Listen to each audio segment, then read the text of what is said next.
Hey, good morning, everyone. It's Jen and Andrew with the Victoria Real Estate Show. It is May 1st, 2025. Jen, your hair looks great, by the way. Oh, thanks. Good morning. Um, Your hair Good looks morning.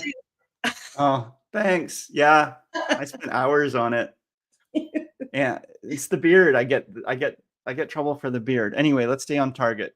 Um, so we got once again we're missing Jane, but she's a world traveler, so she will be or, somewhere. She's out there, but she's had meetings she couldn't avoid as well. So she's actually wherever she is, she tries to make it and join us, but she wasn't able to today.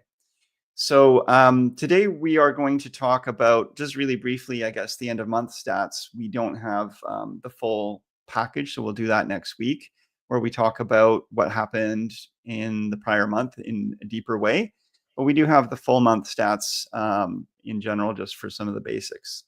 And we also thought we'd talk briefly about we've just had a federal election, so um, there's the question of how does this, now that we've had the election, how does this potentially impact housing prices, the housing market? What's that gonna do to us?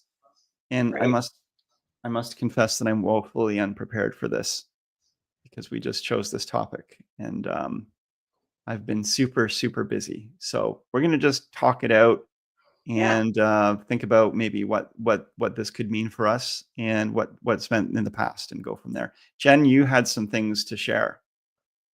Yeah. Did you want to jump right into kind of the election, or do we want to talk about stats first? Right, good question. All right, so let's talk a little bit about stats.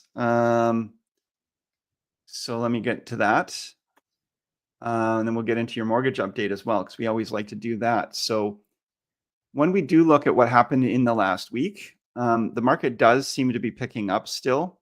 Um, we had 749 new listings go on last week, and that is up from 670 the week before, which was up significantly from the week before that.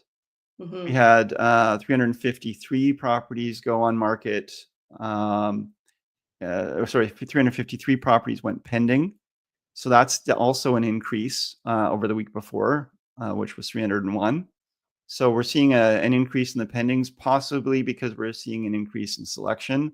I can tell you, I have been waiting for more selection, even though the selection is pretty darn good right now. My buyers are still waiting for that right property to come up for them. So with more selection, more chance of that. People are definitely still increasing their prices. 333 price decreases versus 239 the week before. That's So a a lot lot. of people sharpening their pencils. Yeah, yeah. That's a big amount of price decreases. And then 188 properties were expired. Now, again, these jump in new listings and this jump in expireds, there is a bit of a false thing to note at the beginning of the month, just because a lot of listing contracts tend to run to mid-month or first of the month or end of the month. And so we probably see a number of properties that expired are in that left column of new listings as they relisted, because they don't just expire and go away. People do decide they still want to sell their home. It's just that the contract is expired for that run and it's on a new one. So that's where we're at. Um, So I'm just going to ask a question. So in looking at these stats right here, because I keep getting the question, I've had it multiple times this last week too. Yeah. Is now a good time to buy, Yes.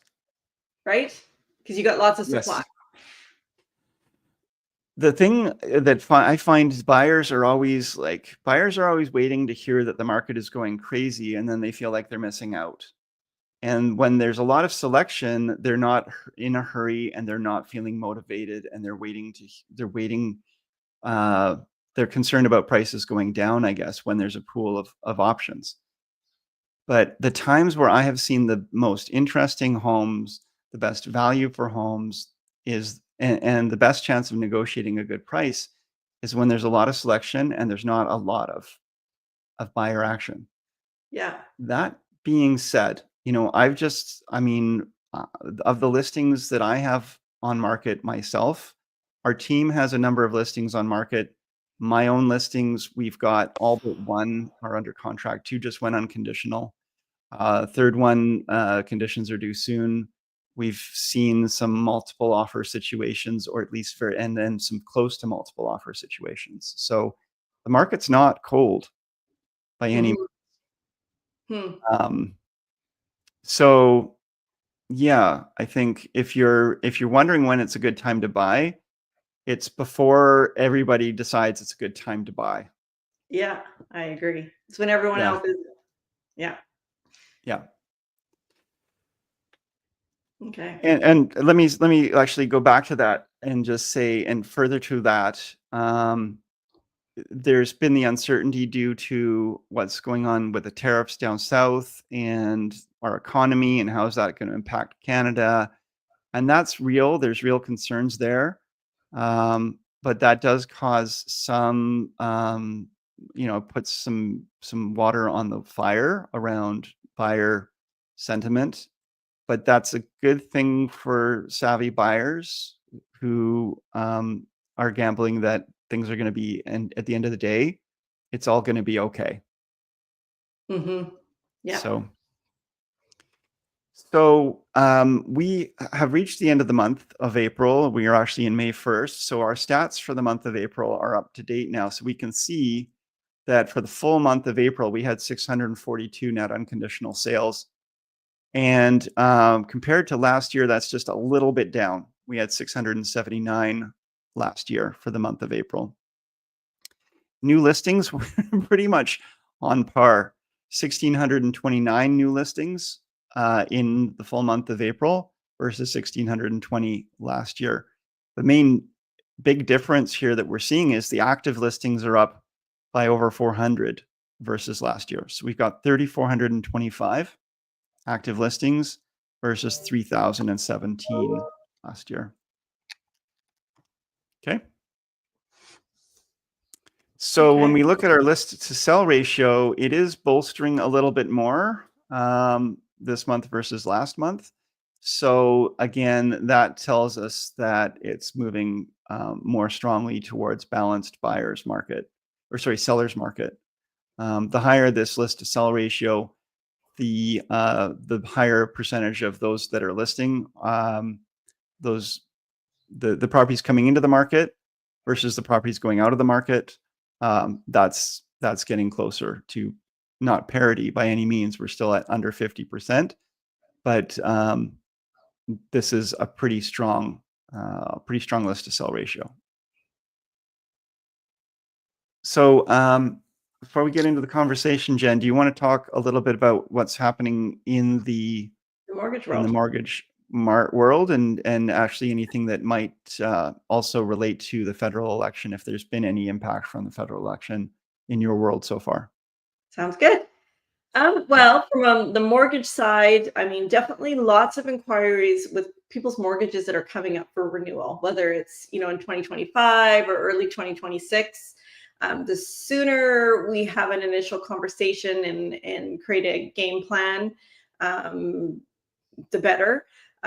People, finding out what people's plans are with their property, if they're wanting to sell, if they're wanting to do some renovations, all that kind of stuff all comes into play in deciding the right path for their renewal. Existing banks are being very aggressive on retaining their book of business right now, which is good. But it's also important to make sure that you've got the right product. So just going for a 5-year fixed rate, if you're potentially planning on selling in 2 years, could be a big problem when we look at the fine print and what your potential penalty would be to get out of that mortgage. So important to have a good conversation about your mortgage and look at your renewal options with an unbiased mortgage professional. Yeah, and I give that advice to clients all the time. Talk to the mortgage professional, because the bank will be looking at things through the bank's own lens. they have their own biases, they have their own limitations, and they have only a limited scope of product as well. So when you go to the bank and you ask for what they've got on their shelf, you're picking from a limited number of products, and they're looking at you as well through their lens, and you need to fit into the box that works for them and go through the hoops that work for them. And it's a lot more conservative than a mortgage broker. Now, I want to circle back to something you said, book of business. Yes. So what is that? What exactly? So they're wanting to increase retain their book of business. Do you want to just explain that a little bit more about what that means?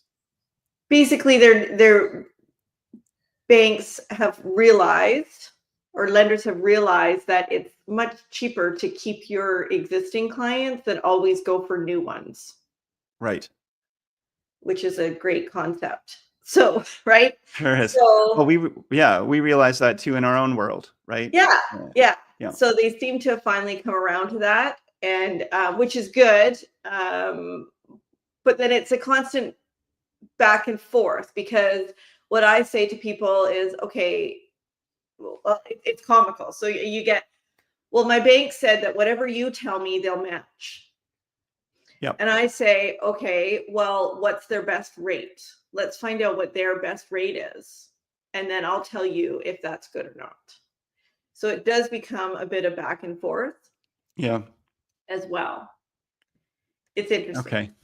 Yeah, and so they're saying they would rather keep the business. So they're going to give a good deal to those folks coming up for renewal because they want to keep it. It's definitely cheaper for them to keep business, even if it's paying a little less than the cost of going out to find new business, because every new client, there's a cost to marketing and finding them. But that's a bit there's still the fact that you're locked in with that bank, and it's not always about best price. I've seen that time and again. Yeah. The one thing that the branch representatives, and unfortunately I've been dealing with this a few times this past week, with issues with payment accounts and things being not set up correctly with their mortgage starting out with a bank. And unfortunately, the branch representatives that you're dealing with, they don't always stay there for very long. And whereas dealing with a mortgage broker or working with me, I'm on it and I'm connecting with the branch manager, and we're getting things sorted out right away. So you're talking like, let's call you a manager, even though but you're at management level in a sense. You're more of the CEO of your business, and you're dealing with and talking to the management at the bank, as opposed to when you go into the bank and you deal with a representative. I mean, I don't know about you, but everybody's starting to look younger and younger these days behind the counters, and whenever I go for any kind of service.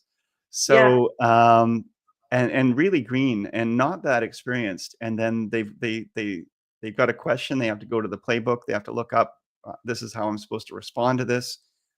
And they don't actually have the contextual awareness of having done this for a number of years and knowing that this is who you call and this is how you get around this issue, and this is what happens. So this is true of anyone with experience, folks. I'll share how it works. A story too. Yeah, please. So these poor clients, they wanted to change their payment from monthly to biweekly, which is great, smart. You want to go with biweekly, you're going to pay your mortgage down quicker. So they went to do that, and the branch representative changed it to biweekly, but didn't tell them that there's an interest adjustment amount, which I explained to them. But unfortunately, the branch representative then changed it to biweekly and took out a full payment as opposed to the interest adjustment amount on the date, and then out from the wrong account. So clients didn't even know. A couple months go by and they get a call from the collections department at the bank, and they're going, what is going on? I had no idea. Anyways, it was then we were able to sort it out. I was able to talk with the branch manager and got it sorted out. And in essence, it worked out better because then we made sure that the extra payment was applied as a lump sum payment. But again, that wasn't explained to the clients. It was just like, oh, sorry, this account's now overdrawn. You owe another $500. And oh, wow. it was a disaster. Yeah. And frustrating, but it was just inexperience. And yeah, so And it so is. that's what you chalk it up to, is the inexperience of, again, there's a representative who's been parachuted into they're in that position, they've been given that role, but they're not necessarily been doing it for a long time and really know their stuff. That's right. It's important. You have to have a payment account correct for mortgage and that. Oh God, yeah. Right. Yeah, We know absolutely. that, but I have to admit, I was 19 once working at a bank and I had no idea what I was doing. So You know what? And we all make mistakes as well. I mean, that's not to say that we don't make mistakes. I wouldn't want to make that I want to make that claim. I think that when we do make mistakes, we are really good and quick at fixing them, and we make sure that they do get fixed. yes, And at the same time, it happens a lot less often than maybe somebody who's new. And some of those mistakes, especially on the new folks, can be really costly. Like if that hadn't been caught, or if you hadn't been able to intervene, I mean, sometimes the banks, even though it's their fault, may not, I mean, they may not take yes, responsibility for it. yeah. Who pays the extra interest? Who's paying, what Yep. about the NSF fees or, all Yep. those things that I jumped on and got it all straightened out. But Good for you. Good for anyways, you. there's my Okay. the week. So do you want to talk about the No, with I the don't want to talk results? politics. So, well, a couple of things. So with the Liberal government, they've got a minority. The key federal housing initiatives that are going to potentially impact BC that the Liberals have put forward. One is a GST exemption for first-time home buyers. Yeah. Okay.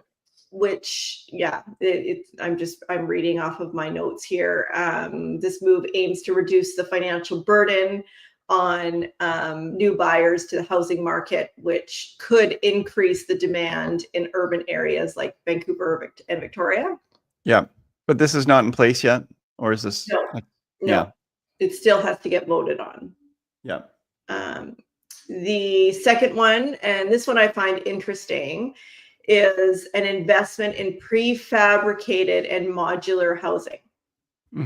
So this is to address the housing supply shortage. So they want to invest in prefabricated and modular homes.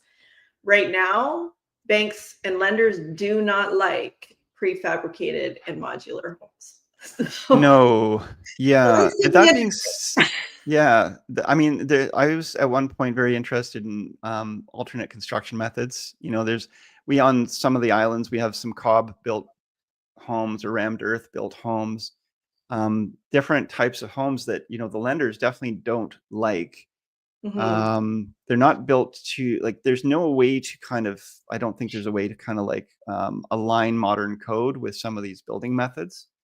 And of course, the lenders will be feeling like this is something that is not going to have the same value, and so protection of investment, if they're lending a bunch of money when there's something that's quote prefab. But on the other hand, like, we're seeing really interesting building methods coming out, like 3D printing, and a lot of the prefab I'm seeing coming out now is actually really smart. So I think some of this might be mindset, and we have to kind of get over it, and we yes, have to get alignment with the banks on some of this. yep. There's definitely a lot of room for poor quality with prefab, I'm sure, and a lot of levels of quality, but you can get that same with housing. I guess the question becomes, can we get modern building code to come into alignment with it? That and like the modular housing piece, like, is this something where the government is going to own the land and they're going to, build houses on it, but you only own So the a whole leasehold. elite, Yeah. yeah, right. And again, that is not something that's there's not a lot of lending opportunities around that. Yeah. Okay.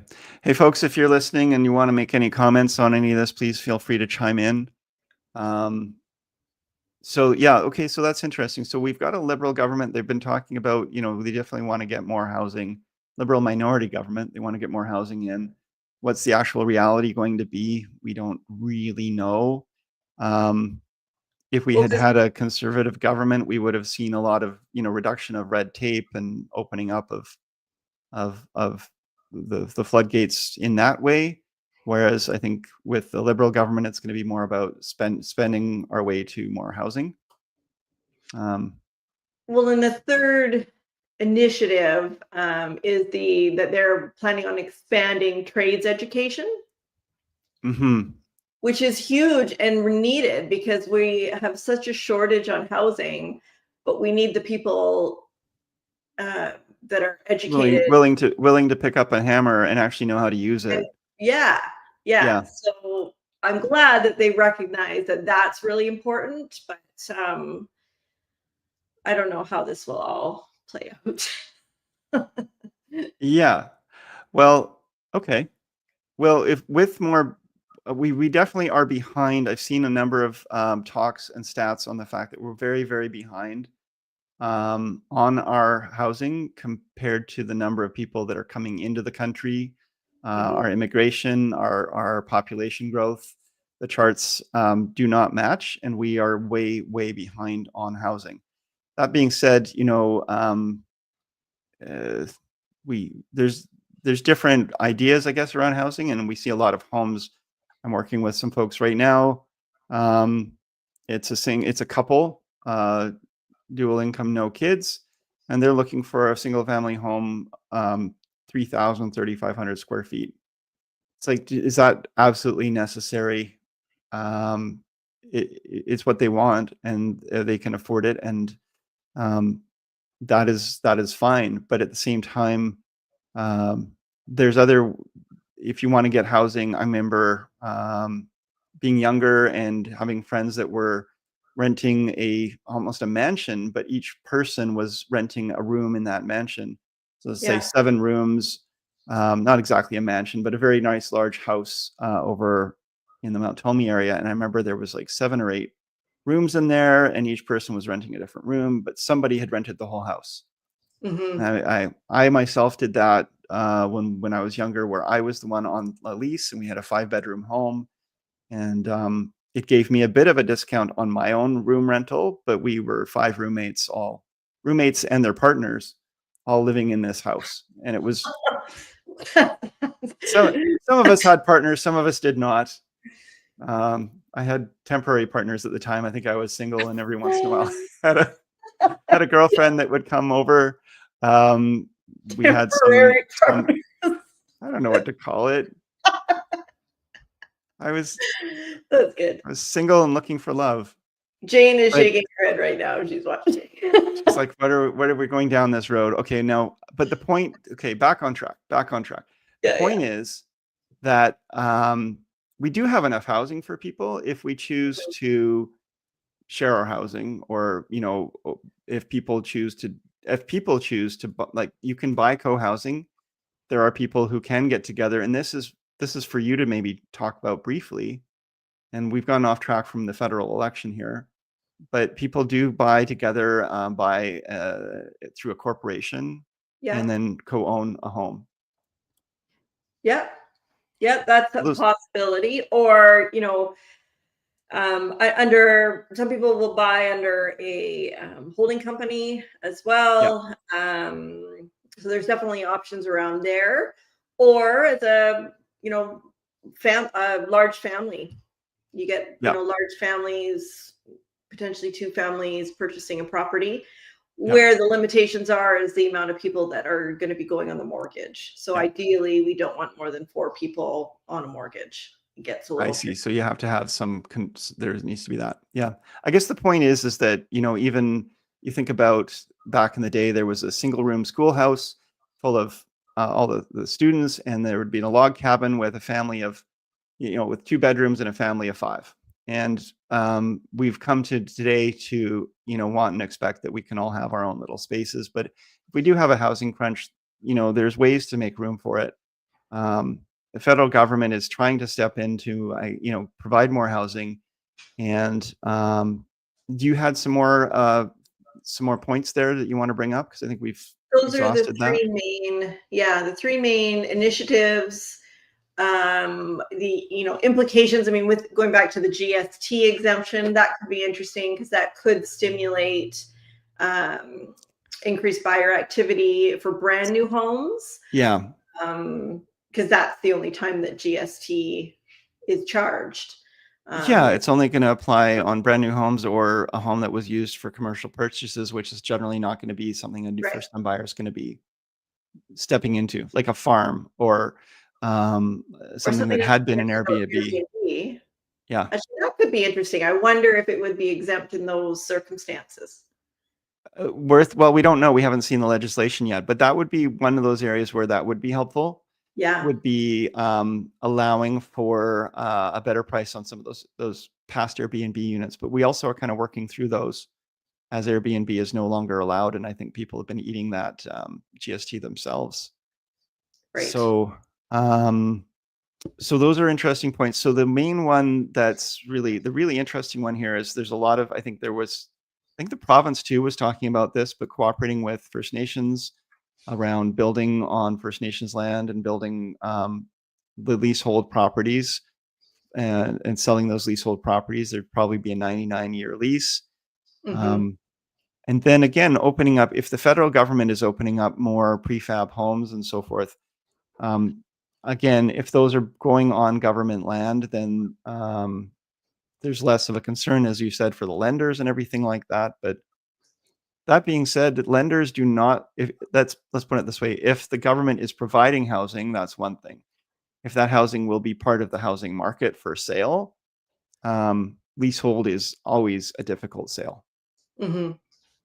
So that also remains to be seen. And it may not be the boon that people are thinking it will be, because you need a much higher down payment for a leasehold. If you're going to buy it, the banks won't want to lend as much. So you need to save up more money. Yeah, it could appear to be more affordable, but at the end of the day, is it? Right? Yeah, no, at the end of the day, you've got something that, like, let's say you buy there. I was just talking to some folks at an open house. They came through and said, we've been living in our home here for 47 years. That's amazing. But, there are some leases, some leases now that are under like 25-year lease remaining on some of the leaseholds. And what happens once that lease is up is a big question, but generally the the land takes the house back, right? You're paying for the land there. Sorry, you're paying for the unit on the land, but you don't own the land. And so it's kind of like being a tenant. You're renting for a long period of time. And once the tenancy is up, you have to move out. You have to move out with that building on the land. And where are you going to put it? Where are you going to put it? Yeah. So these lease agreements only have a certain length of time. And unless there's a renewal baked into that lease agreement, and this is where you want to have lawyers and so forth. Anyway, getting down the road on that, these are, as you said, these are not necessarily as good a deal as they look. And this is why lenders won't want to go into them. And why it's so important to, like, those ones have so much fine print, those leaseholds. And some of them are less. Yeah. Anyway, some of them are under 25 years. Some of them are definitely under 40, and they're usually a 99-year lease. So if you're thinking about buying something for future generations, that's not a great option. Okay. So I think that's it for us. I mean, we've had no comments to get into with people wanting to say yes, no, maybe so on what they thought of the federal election. Usually people are pretty opinionated, but we haven't heard anything. So we'll let that go. And we'll have next week, we'll be talking about the actual stats from the prior month, where we have full on graphs and can show you how it relates over time and so forth. Today, we just had the end of month general stats. So it's 10 o'clock. We both, I think, got busy days ahead of us. So we're going to run on. And thank you everyone for being here, for watching, for listening, for tuning in every time. Please remember to like and subscribe to our show if you can. We really appreciate it. We will see you guys again here next week. We're here Thursdays at 9:30. So if you want to reach out to me, I'm Andrew Plank. I'm with the Vibe Collective at Royal LePage. And I'm at 250-360-6106. Email is info@andrewplank.com. And website there, andrewplank.com or realvibe.ca. Here I am. I'm at 250-217-4925, and email is jen@jenlowe.ca. My website is jenlowe.ca, and I did recently do a blog post on the federal election. Oh, perfect. Okay, so go to Jen Lowe's website, jenlowe.ca, and we've got some stuff about the federal election there and some of the impact. Can you tell us a little more about that? We just went through most of it. There you go. Okay, check it out. How it's going to impact the housing market potentially. Okay, great. So Jane Johnston is not with us today, but she's Jane Johnston with the Briar Hill Group. She is licensed with RE/MAX Camosun, and she's reachable at 250-744-0775.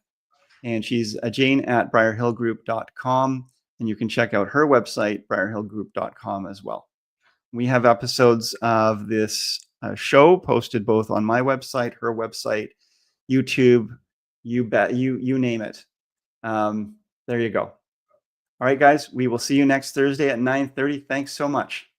Have a good day. You too.